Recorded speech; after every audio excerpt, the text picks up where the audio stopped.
Hey, good morning to you. Terry Hansen here, back with you once again on Traveling with Terry. It's a little before 8 o'clock.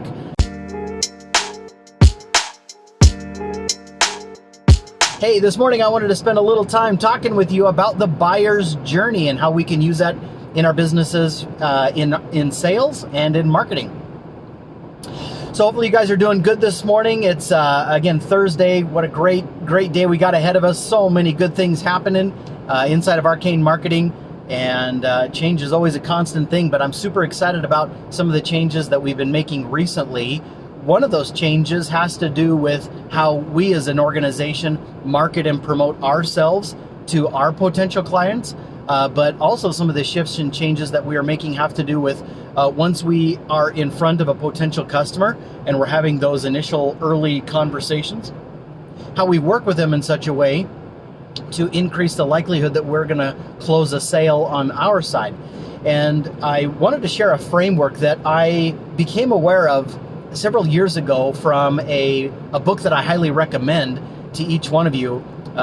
It's kind of a duo pack. This came out of the research from a research organization called CEB, and they published their first book called The Challenger Sale. And it was a pretty revolutionary book at the time. And the sequel to that was called The Challenger Customer. And in The Challenger Customer, they outlined basically a buyer's journey framework that I've never forgotten, that's always rung true, and and I want to share that with you today. And their research really came out of, you guys remember 10 plus years ago when we had the Great Recession, the housing bubble popped, and this was, again, 2008, 2009, 2010, during the Great Recession, when everything imploded. The banks were closing up and going bankrupt. Federal government was rescuing large organizations, and it was a mess. And so many people fell into foreclosure. Businesses closed. It was a dark and terrible time. And I had just relaunched my consulting and training company. And it was a difficult time to do business, no question. But CEB, this research company, did a massive amount of research and studies during that time, and looked at how sellers were selling and how buyers were buying in a business to business context, to determine all sorts of factors. And what they discovered is in the business to business world, and generally speaking, buyers will go through 3 steps and stages during the buying process, kind of mentally and emotionally.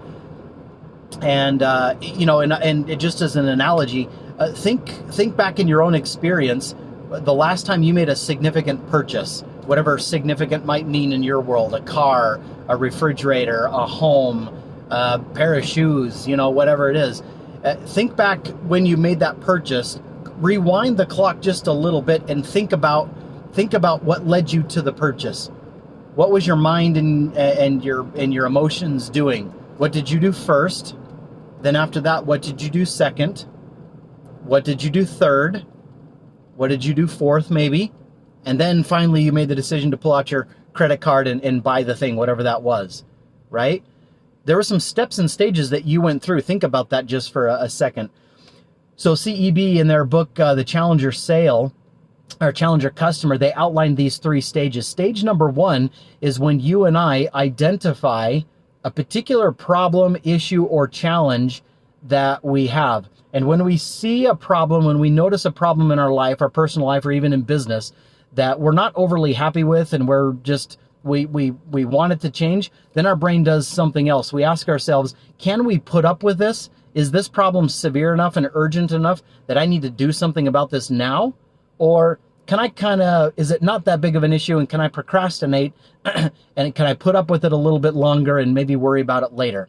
If the answer we come to is, yeah, it's a pain, but it's not really worth fixing, it's not that big of a deal, and I'm probably not going to do anything about it, then the buying desire dies, the potential sale in the future dies, nothing happens. But if we say to ourselves, this is a problem and I can't put up with this anymore, it's time to do something about it, then we've kind of passed stage one of the buying process. We've identified a problem that's worth solving, and we're motivated to do something about it.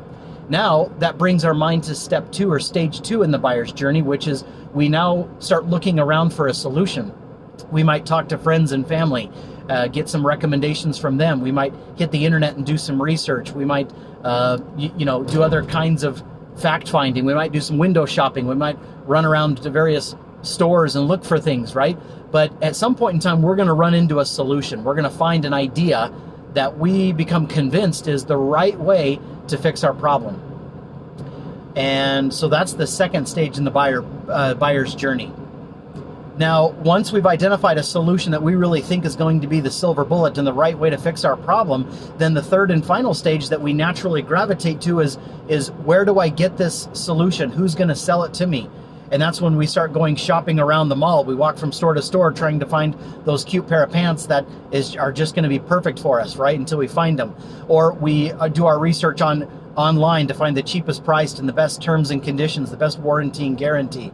Or, we bounce around the different dealers until we find the right kind of vehicle, or I don't even know what.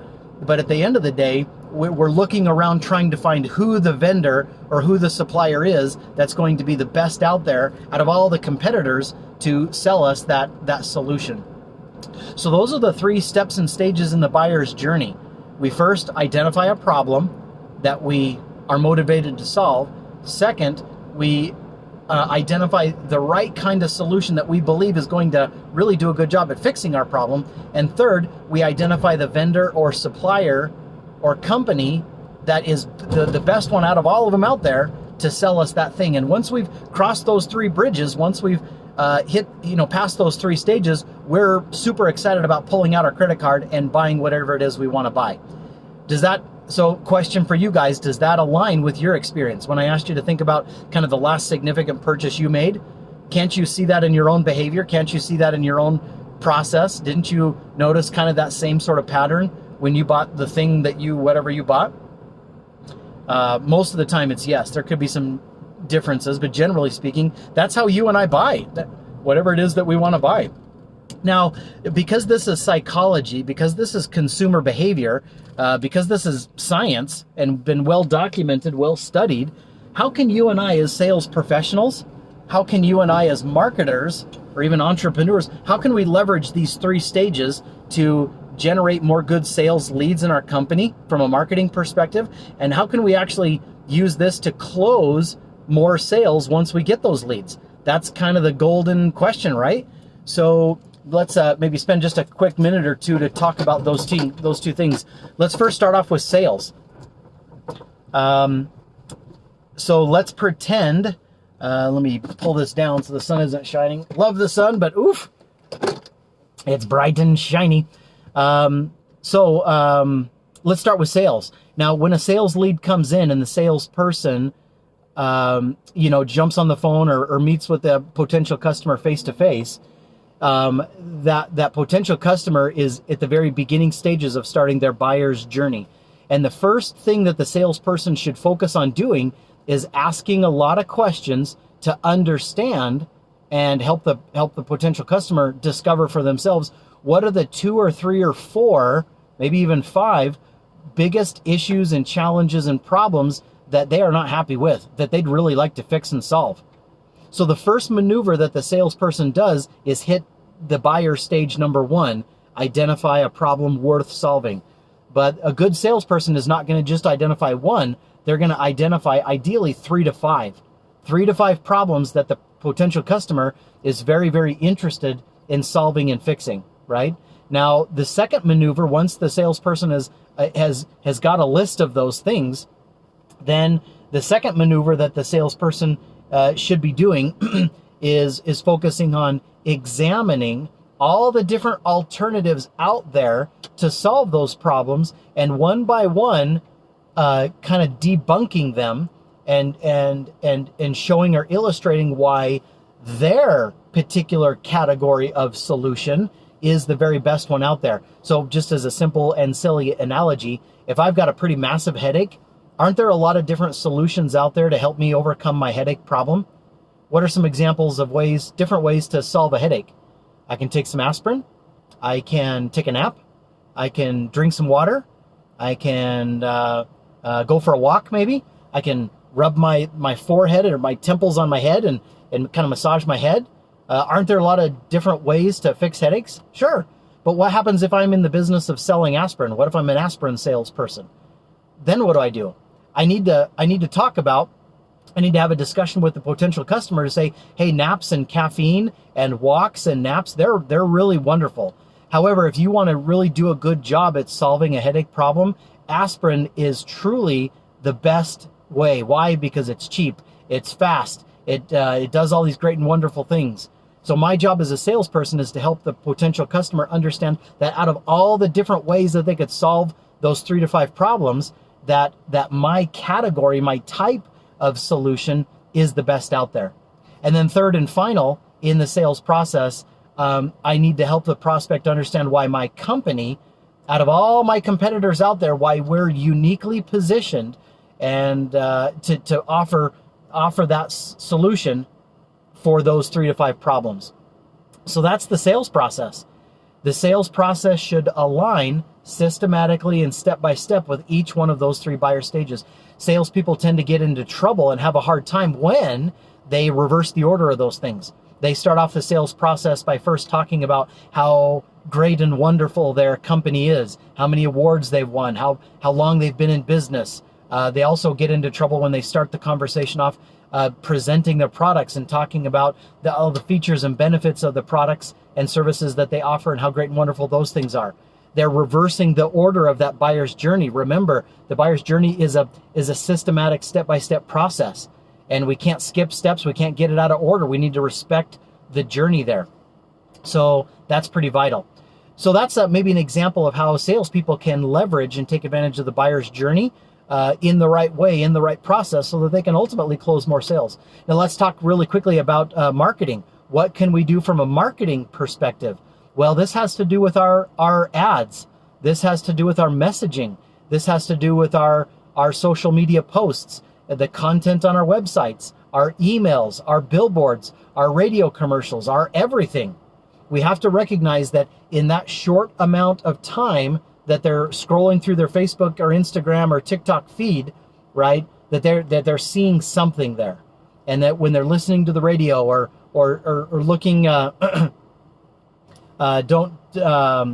they're listening to the advertisements and those kinds of things, that there's got to be something that catches their attention. What's the thing that's going to catch their attention? It's some sort of hook that is focused around a problem, a hook or an attention-getting headline or something that grabs their attention and focuses them on a particular issue, challenge, or problem that we know as marketers that they have. And if we can capture their attention around a particular problem or an issue or a challenge that's pretty vexing and pretty frustrating, then we'll get them. Then the next part of our marketing message, our emails, our websites, our billboards, our Facebook ads, our YouTube ads, our everything that we're doing, the next sentence or two is, how do you solve this? What's the best way to solve this problem? You could do these other things, and here's why those things don't work very good. The best and only real good way to solve this problem is with this thing. It's the thing that you sell, right? And then the third and final part of your marketing message is, and here's why we are the world's best company at doing this. And then you give them your offer. You extend them your complimentary tour of the facility, your buy one, get one free coupon, your free consultation, your free download, your free shipping product, your whatever offer you want to get, extend to them. That's when that comes. So you hit the problem, you hit the solution, you hit why you're awesome, and then you hit your offer in that order. But that's ultimately what the marketing message, what kind of the broad structure of that marketing message needs to look like. We have to respect the fact that our consumers, our buyers, our potential customers, they're humans, and they've got psychology. And psychology and science tells us that all of us human beings, we follow a very predictable path when we buy stuff. And when in our marketing, if we respect that and align our messages with that, and in our sales processes, if we will respect that and align our sales processes with that, we're going to get more leads. We're going to get more interested people. We're going to close more sales. We're going to do a much, much better job. So anyway, great being with you guys this morning. I hope some of the things that we've talked about today have resonated with you, have caused you to think a little bit about how you're selling and how you're marketing and promoting yourself. And, you know, Arcane Marketing, we really do understand the buyer's journey well. And if this is kind of confusing, and if you feel like you could use some help with this kind of thing, then by all means, please, please, please, let us help you. It's not that tricky, and we do this kind of thing all the time, and we're happy to help craft your marketing strategy, your ads, give you some suggestions and ideas there. We can also invite you to participate in some of our group coaching and training programs in sales to help you and your salespeople get better at aligning your sales process with that buyer's journey so that you can close more sales. So anyway, happy Thursday to each and every single one of you. Question for you is, how are you currently using this buyer's journey in your business? Or maybe the other question would be is, how should you be? Where do you see some opportunity for improvement? Where do you want to kind of make some tweaks and changes and modifications to get some better results from what you're doing? Post your comments down below. Love to hear from you. And as always, if you guys need some help with those kinds of things, reach out to us anytime. So great to be with you. Love you guys. All you trailblazers, connectors, and hustlers in the business world, you're doing great. We're your biggest fans. We're cheerleading you along. Keep up the good work. Have a great rest of your day. Can't wait to see you again tomorrow. Right back here on Traveling with Terry. Take good care. See ya. Hey, thanks for watching. Did you know every company out there has what we call digital marketing blind spots? These are simple, hidden opportunities for growing and improving your marketing that most of the time people miss. Go to www.arcanemarketing.com and take advantage of our Rise and Ignite digital marketing analysis. It's 100% free to get fresh new insights and ideas to make what you're already doing that much better in 2021.